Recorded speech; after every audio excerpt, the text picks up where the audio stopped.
Salut, je m'appelle Jimmy Silvestri et je vais te lire une œuvre que j'ai écrite qui s'appelle Tania. Chapitre 10. La vie s'éloignait et je demeurais immobile. Que fais-je ici? C'est une question plutôt inattendue lorsqu'on se trouve assis autour de la table de son salon, et pourtant c'était bien celle qui me traversait l'esprit à ce moment. Mon frère et ma sœur ainsi que leurs petits amis respectifs et moi-même venions de commencer le dîner. Nous n'avions pas pour habitude de nous réunir de la sorte, mais David avait jugé opportun d'organiser cela ce vendredi soir, et tout le monde avait suivi son impulsion. David était en couple avec Bastien depuis au moins 1 an. Bien que ce soit mon frère, je dois admettre que c'est un très beau garçon. Il a hérité des cheveux lisses de mon père et de la blondeur de ma mère. Il a la peau pâle et quelques taches de rousseur éparpillées sur ses paupières. Il est de taille moyenne mais possède une belle carrure. Bastien, quant à lui, arbore une chevelure aussi foncée que le charbon. Il a beaucoup de charme également. Il possède un regard perçant et un grain de beauté près de la commissure gauche de ses lèvres. L'un à côté de l'autre, on dirait Leonardo DiCaprio et Johnny Depp dans leurs jeunes jours. Ça n'a pas dû être facile pour ces deux-là de s'aimer. Mes parents ont toujours fait comprendre à David qu'il aurait dû se trouver une petite amie. Être le seul homme d'une fratrie possède son lot de devoirs. Quant à la révélation de Bastien, je ne sais comment elle a été accueillie. Il n'en a jamais parlé. Moi, je ne peux qu'imaginer le mal que ça me ferait d'observer mes parents me désirer autrement que celle que je suis. Mon regard croisa celui de mon frère. Il avait compris que je n'étais plus avec eux. Il lâcha. Alors, Lisa, il me semble que tu dois nous parler de ton projet pour le 37e anniversaire de mariage des parents, n'est-ce pas? Il avait capté l'attention de tous. En effet, déclara-t-elle. Le 37e anniversaire des parents n'aura lieu qu'au mois de juin prochain. Le 15 juin, au cas où vous l'aurez oublié. Elle s'éclaircit la voix. La matière de cette année est le papier. Le papier? S'exclama David. Parfait. Et si on leur offrait du papier toilette, c'est simple et efficace, non? Les sourires s'élargirent. Voici un exemple même de l'humour de mon frère. Bienvenue dans ma famille. Très drôle, David, jeta Lisa à l'air sérieux. Mon idée est plus subtile.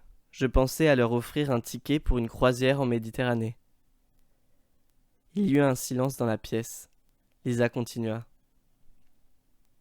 Les parents en ont parlé de nombreuses fois, et je me disais que c'était l'occasion de réaliser leur rêve. Elle fit une pause. J'ai ramené un petit dépliant pour vous donner un aperçu de ce qu'il ferait. Elle se leva rapidement de sa chaise et alla fouiller dans son sac à main. Voilà, s'exclama-t-elle. J'ai personnellement une préférence pour celle-ci. Lisa nous tendit le prospectus. David en saisit le côté gauche et moi le côté droit. Nous restâmes silencieux pendant quelques instants. Dans le parcours que Lisa nous conseillait de choisir, le bateau partait de Marseille puis parcourait les côtes italiennes et grecques pour revenir à son point de départ. Il naviguerait pendant 8 jours. Le tarif variait en fonction du genre des cabines. Lisa reprit la parole. Si chaque personne autour de cette table participe, on pourrait leur obtenir une chambre avec balcon pour 300 € par personne. Sachant que les parents ne demandent jamais rien à Noël, je pense sincèrement que ça serait un très beau cadeau qu'on leur ferait. 300 €, c'est conséquent, ajouta David. Je suis d'accord avec David, annonçai-je. Pourquoi ne choisirait-on pas un type de cabine moins cher? Ça serait exactement la même croisière et ça reviendrait 100 € moins cher pour tout le monde. On peut toujours faire comme ça, conclut Lisa. Mais alors les parents n'auront pas accès aux espaces détente et perdront certains avantages réservés aux locataires des suites. Elle expira. Je vous demande simplement d'y réfléchir. Elle distribua à chacun un exemplaire du prospectus. Réfléchissez-y. Et on en parle le mois prochain, d'accord? D'accord, lâcha David. Pour ma part, je me contentais de hocher la tête. Puis la conversation dériva. Je me concentrais vaguement sur ce qu'on racontait à table. Parfois mon esprit revenait et j'échangeais quelques sourires complices. La nourriture était délicieuse, mais je n'avais pas grand appétit. Je faisais beaucoup d'efforts pour essayer de comprendre ce qui m'arrivait, mais aucune réponse n'était venue au cours des dernières semaines, et je commençais à désespérer. Je n'avais plus d'envie suicidaire. Je commençais à accepter les difficultés de la réalité, mais je souhaitais aller mieux, et je ne savais pas sur quoi je devais agir. Ce repas devait être l'occasion de me changer les idées, mais les relations que j'entretenais avec les gens autour de cette table ne me satisfaisaient pas. J'avais voulu leur dire ce dont j'avais besoin exactement, mais une petite voix dans la tête me dit qu'on ne me comprendrait pas, et toutes mes bonnes intentions s'envolèrent sur cette pensée. Si je devais personnifier ma vie, je la représenterais sous la forme d'une femme au charme incomparable. Je me voyais danser main dans la main avec elle. Le temps s'était suspendu. Au moment où elle me souriait, mon corps frôlait l'apothéose. Soudainement, elle alla danser avec quelqu'un d'autre. Je me retrouvai seul dans cette grande salle. Je jetai un regard aux alentours pour voir ce qui m'attendait, mais personne ne s'y trouvait. Le temps reprenait son cours. La vie s'éloignait, et je demeurais immobile. Par expérience, je savais que lorsqu'une personne se trouvait dans cet état, il fallait qu'elle s'en sorte par elle-même. Au moment où elle l'aura décidé, cette personne se remettra à danser. Quant à vous, ne perdez pas de vue la vie, car elle ne s'arrête jamais de danser, et vous ne voulez pas passer à côté de sa beauté.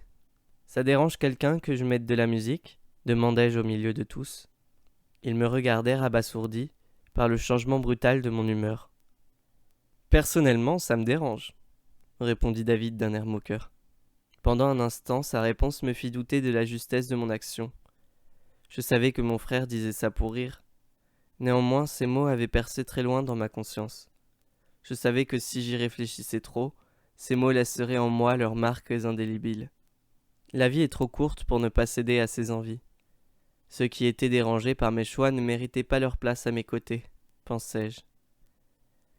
Il y avait une possibilité que quelqu'un désapprouve mon choix pour X raisons. Dans ce cas, cette personne n'était pas au bon endroit ce soir, car j'avais très envie de laisser l'air s'infuser de notes musicales. Si cette personne le faisait remarquer, alors je pouvais gentiment lui suggérer de rentrer chez elle. Ni elle ni moi ne devrions nous forcer à faire quelque chose qu'on ne désire pas. Nos chemins se séparaient naturellement à partir de ce moment. C'est pourquoi, à la remarque de mon frère, j'ajoutai « Pas grave, de toute façon, je la mets quand même. » Je sortais de table et appuyai sur le bouton de marche de la chaîne hi-fi. Je remplaçai le disque en lecture par Struggle for Pleasure de Wim Mertens. J'avais découvert ce musicien grâce à la bande sonore d'un film. Depuis, j'avais écouté son œuvre et je ne me lassais pas de cet album. Peut-être que la raison demeurait le titre évocateur, Lutte pour le plaisir. Je sautai la première piste pour entendre en premier celle que je préfère. Je m'assurai que le volume soit convenablement élevé. L'air s'imprégna des premières notes. J'inspirai un grand coup. Je me sentais déjà mieux. Je retournai à table et laissai la conversation en cours se terminer. Lorsque l'occasion se présenta, j'interpellai Lisa et David. « Dites, est-ce que vous étiez au courant pour Timothée ?»« Comment ça ?» débita mon frère en fronçant les sourcils. « Qui est Timothée ?» questionna Lisa. « Donc vous n'êtes pas au courant de la mort ?» J'hésitai. « D'un ami du lycée ?» Voyant que je le laissais bouche bée, je reformulai ma question.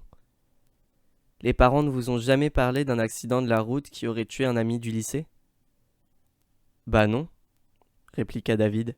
« Pourquoi aurait-il dû nous en parler ?»« Moi non plus. Je n'étais pas au courant, » bredouilla Lisa. « Pourquoi tu nous poses cette question ?» ajouta David. « Je voulais savoir, simplement. »« Tu le connaissais bien ?» me demanda Lisa avant de racler sa gorge. « Plutôt, oui. » Je ne voulais pas m'étaler sur le sujet. J'acquiesçai et commençai à débarrasser mon assiette pour qu'on ne me pose plus de questions à ce sujet. Maxime et Bastien échangèrent des regards d'incompréhension. Je parvenais jusqu'à la cuisine et rangeai l'assiette et les couverts dans leurs emplacements respectifs, puis m'appuyai contre le plan de travail. Mon état de conscience était aussi chaotique que celui de la pièce. Plusieurs ustensiles et emballages se mélangeaient un peu partout. Que s'était-il passé ces derniers temps pour que je réagisse si mal à propos de la mort de Timothée ? J'avais clairement réagi de façon excessive. Il est vrai que je l'ai aimé et il restera toujours mon premier amour, mais de là à me mettre dans de pareils états, j'étais carrément devenu ridicule. J'ai d'autres choses plus importantes à gérer maintenant. Timothée est mort et ne reviendra pas, et si je ne veux pas avoir davantage de regrets, je devrais me concentrer sur les personnes qui sont encore présentes autour de moi. Camille était en pleine préparation de mariage, et m'avait choisi comme demoiselle d'honneur. Je dois en assumer les conséquences. Je suis certaine que cette expérience me changera les idées. Toute nouvelle expérience est enrichissante, pas vrai? Ce qui me soucie davantage, c'est l'état de Camille. Je sens qu'elle me cache quelque chose. Elle se rattache trop à son mariage. J'ai l'impression qu'elle s'en sert comme une échappatoire. Il faut que j'aie une discussion sérieuse avec elle. Il faut aussi que je lui raconte clairement ce que Timothée et moi avons fait la veille de son départ en Égypte, lors de la soirée qu'il avait organisée chez lui. Peu importe ce qu'il en adviendra, je dois sortir cela de ma poitrine. Ensuite, il faudra que je rende visite aux parents de Timothée. Je souhaiterais m'excuser de ne pas être venu à l'enterrement de leur fils. J'aimerais leur dire à quel point je les soutiens. J'aurai également quelques questions à leur poser.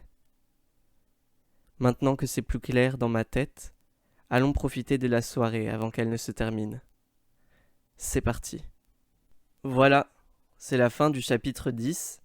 Si tu as écouté jusqu'ici, sache que je t'apprécie. Suis-moi sur les réseaux parce que c'est là-bas que je publie les infos sur mes nouveaux projets. Je mettrai les liens dans la description. Et pour finir, profite de ta vie et je te dis à bientôt.